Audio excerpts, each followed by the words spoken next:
Hey guys, and welcome to your The 100 training. Today we're going to be talking all about liquid calories, including alcohol.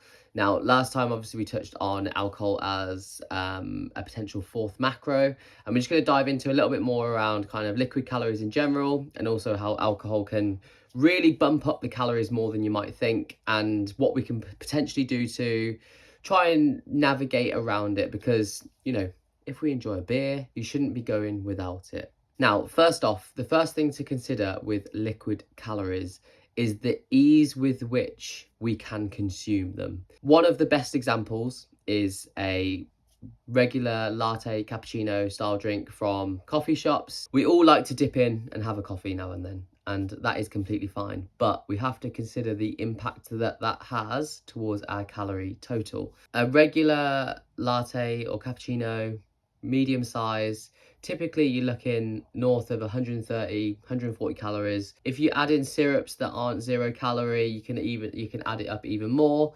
And some of the more fancy drinks with crazy flavors, whipped cream and the full works, can be close to 500 calories for a single drink, and that might be consumed in 10 minutes maximum. So there's your maybe a third or a quarter of your daily allowance of calories in 10 minutes without any of the kind of feeling of fullness or any benefits from taking on a good amount of nutrition. Now, for things like coffee, obviously we can take the steps to either have a skimmed version, or you could potentially look to just navigate around it by having a black coffee with a touch of milk. We don't want to remove coffee from our lives, but if we can reduce the calorie spend on those coffees, it's only going to help you in terms of your nutrition goals. Another example of liquid calories are juices.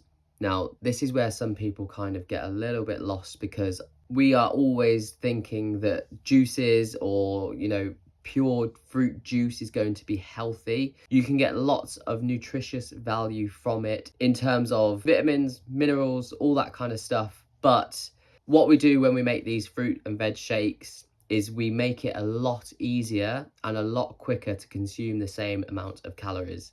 It takes away that factor of eating, taking a bit more time with taking food on, and essentially, again, missing out on that kind of feeling of fullness that we can get if we just eat the regular fruit, eat the regular veg. And then we come to alcohol. As I mentioned in the training on the macros, pure alcohol is very calorie heavy. We have to consider that when we kind of make our choices, understand how it can affect the calorie targets that we've got, manage it in a way where we can enjoy a drink, but it's not going to completely ruin your goals. As an example, you might get a pint of beer or a vodka and Coke, full fat Coke we're referring to here for now. They're going to set you back in the region of 200 to 350 calories, depending on what you go for, depending on what type of drink it is. And that is a lot of calories. And now I know for me, for example, one beer is never enough. So when we have 3 or 4 drinks, we're going to be looking at around about 1,000 calories just in liquid form. That is a lot of calories to be spending not on food, on something that's not going to fill you up, and actually may even lead to not so good decisions nutrition wise later down the line. Again, there are remedies for this to try and help. The most obvious one for spirit drinkers is just to have the diet version of the mixer. The immediate example would be a vodka and Coke.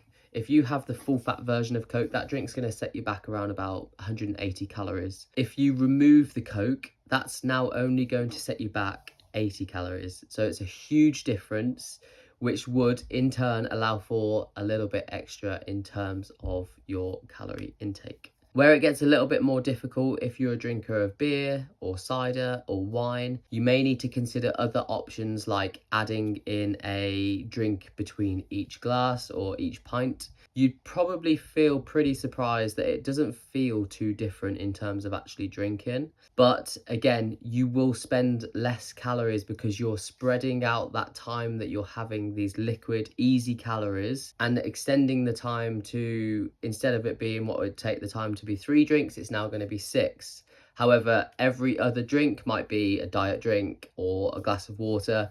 it will just slow you down a little bit. And then of course the added bonus of that is you're much less likely to get too drunk as well. The other thing that comes with alcohol is the decision making. Sometimes the calorie count from the alcohol intake is high, but what goes alongside that is the F it button and then saying, actually, I'm going to order a pizza, kebab, whatever it might be. That will then also add on to this calorie intake all through the process of drinking alcohol. I'm not suggesting that you shouldn't have a drink, but it's really important to understand the impact that alcohol can have on your whole week, really. Even if you only drink on potentially a Friday or a Saturday night, if you've spent a whole week trying to create around about a 2,000, 3,000 calorie deficit, one night or 2 nights of drinking can easily wipe out all of that hard work. And it doesn't even have to be outrageous. It's just a very heavy calorie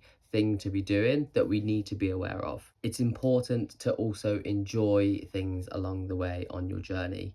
Managing it, allowing yourself to have the nice things that you do enjoy is really important to make sure that you have the sustainability long term. However, also understanding the possible negative implications of drinking will help to keep you on track in the calorie targets that you've set, give you that control to enjoy the process and still work towards your goals.